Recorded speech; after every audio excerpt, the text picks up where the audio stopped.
कि जब मौत का वक्त होता है तो काफिर भी होना तो उसके सामने सारा हक वाजे हो जाता है और उसके सामने फरिश्ते नजर आ जाते हैं। सारी बात उस वक्त वो कहता है हाय मैं अपने गुनाहों से तौबा करना चाहता हूं। अल्लाह फरमाता है हम इंसान के हर गुनाह को माफ करते हैं और हर वक्त उसकी मुआफी का सवाल यानी तौबा को कबूल करते हैं, लेकिन दो वक्त है कि जिसमें हम उसकी तौबा को कबूल नहीं करते।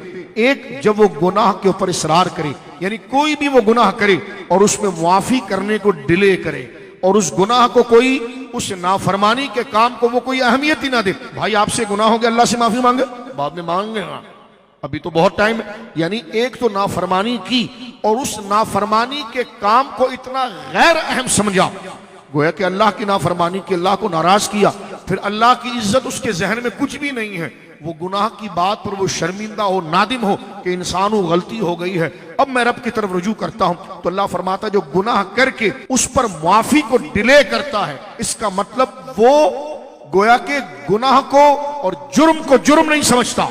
अल्लाह फरमाता उसकी तौबा को हम कबूल नहीं करते क्योंकि वो गद्दार है, वो ढीठ है।